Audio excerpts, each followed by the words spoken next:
With you through the course of the afternoon, Kristen Welker for us at the White House. I'm joined now by Ohio Republican Congressman Jim Jordan, one of the founders of the House Freedom Caucus. Congressman, good to see you again. You too. What's your sense of it today? This motion to proceed passed with the help of the Vice President. Yeah. Where do you think it goes now?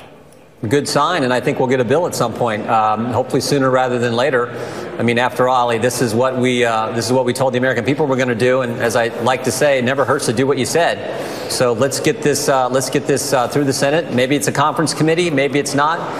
Then let's get it to President Trump's desk. So the president made an interesting point at his press conference. He said, "Look, it's threading the needle. If you go a little to the left, you lose 5 on the right, and if you move a little to the right, you lose 3 on the left." And that is kind of the problem that we're having. So when you say it's good to do what you promised, in a lot of ways, you guys promise different things, right? Some of you want out of Obamacare. Some of you want out of the expansion of Medicaid. Some people want Obamacare fixed. Some people want the exchanges fixed. So I think this is becoming an issue within the party. But we all voted to actually repeal it.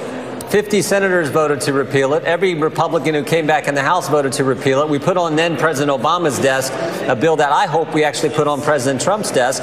Repeal it first, separate bill to replace. If that's the strategy we take, I'm all for that. In fact, we're trying to do that here in the House, make an in-run around our leadership and call up that clean repeal legislation, which I reintroduced back in March. So that's what we told the voters.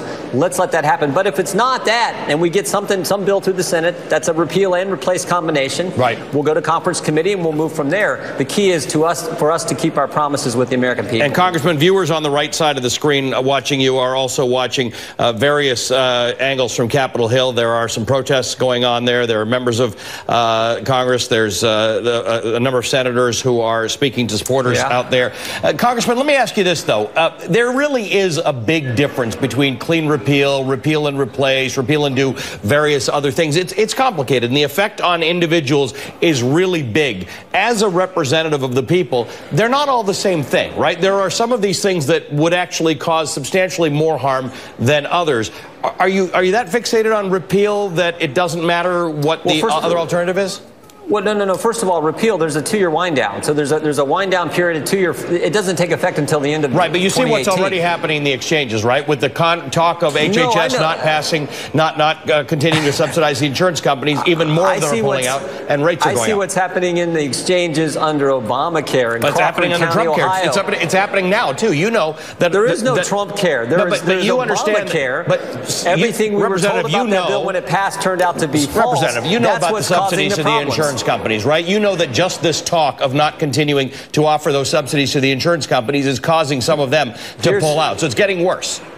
No, here's what I know. Obamacare has caused all kinds of problems. Premium prices going up, deductibles going up. People can't afford, if they can afford the premiums, can't afford the deductibles. In a county I represent in the 4th District of Ohio, there are no plans offered in the exchange right now. I know what CBO first told us. They said there would be 21 million people on Obamacare today. There are 9. So that's what I know. Right, and that's what I'm trying to give relief from. And then we had elections in 10, 14, and 16 about this very issue. Right, and now I'm saying, so Donald Trump yesterday at 3 o'clock lied and went out there and said, under this plan, the premiums are going to go down. You know that there's no chance premiums are going down except for that Cruz amendment. The House bill did not have anything that represented chances of premiums going down. They may have had a chance of premiums going up by less, but absolutely not down.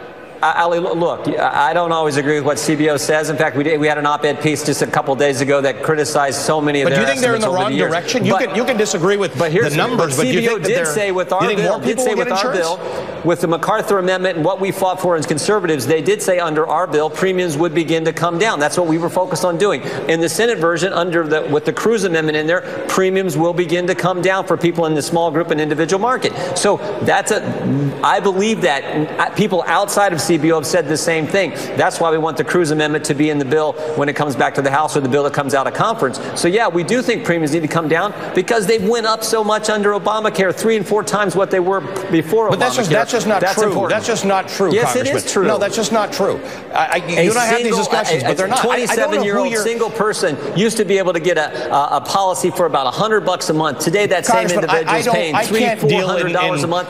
I'm an economic journalist. I can't deal in macro numbers. I'm sure you know somebody for whom that happened, and I'm sure you know somebody for whom the premium went up. This is talking to people who sell health insurance, who are in that business. They know what goes on because they're in that business. Go talk to them. But that's just not true. On the whole, it is true. It's just not true. It's not true. Yes, it is. Premium increases slowed under Obamacare. You have to look at it in chunks. Look at it over 5 years and look at it before. Well, you and I keep having this conversation. I don't understand where you're getting your numbers from, sir. Here's what's true. Where are you getting? Just tell me where you're getting. I'll pull up the study. I've got the internet here. I'm talking to real people. Just tell me. Tell me where you get this information. But real people is not in the 4th District of Ohio who I get the privilege of representing. Tell me that there are no plans today in the small group and individual market. That's not actually the full story. I know lots of families whose premiums went up. I talk to them every day when I'm out across our district. Do you know any of the people who were under Medicaid expansion who didn't have to pay for health care now because they couldn't afford it and got covered under that? Do you know anybody who had a pre-existing condition who got insurance because they couldn't before Obamacare? Do you think health care in America was really fantastic before the Affordable Care Act? All I'm saying is it was better and more affordable before the Affordable Care Act. I know that. And all I'm saying is everything they told. So they told us that if you like your doctor, keep your doctor. We know that wasn't true. Like your plan, keep your plan. That wasn't true. They told us that premiums would go down. That wasn't true. They told us deductibles would go down. That wasn't true. They told us the website was actually going to work. That wasn't true. They told us the website was secure. That wasn't true. They told us emergency room visits would decline. That didn't happen. They told us these co-ops, they created 23 co-ops. They were going to be wonderful. 18 of them already went bankrupt. So everything they told us turned out to be false. But sir, that's just not true. You itemized a really good list, Congressman, of things that didn't work. I don't know if you remember the guy named Jonathan Gruber, sir, caught on tape telling us that they lied to us, confessing their sin that they actually lied to us. You've outlined a lot of things, but that's not outlined. That's telling the truth. Those are the facts. But you've obscured the one big one, and that is about costs. Right? I hear you about the website. I hear you about keeping your doctor. But the fact is, any family, and they will tell you. But that's not true, Congressman. It's just not true that you can talk to any family and find that. That's all I'm trying to say to you. If you show me what you're basing your stuff on, you live in one state, sir. There are a lot of Americans. You don't talk to even a fraction of them. I talked to a whole bunch of them in the 4th District of Ohio, I'll tell you that. And they know what I stood for when I ran for office in 10, when I ran for office in 14, and certainly what I told them I was going to do on November 8th, 2016. And I think, as I said at the start of our conversation here, I think it's always important to remember what you told them and do what you said and keep your promises. All right. That's what we're focused on doing. I hear you. I guess my point is that what you have told your constituents is important differs from what other Republicans think is important in coming up with a better health care system, which I understand you're trying to do. They all voted for it.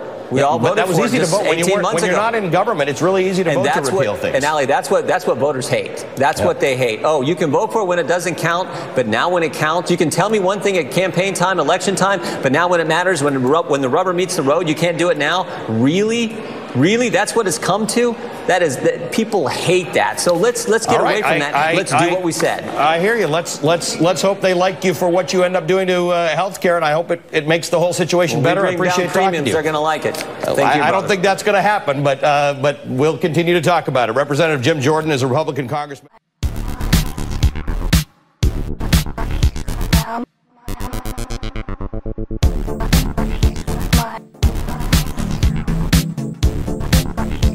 Um.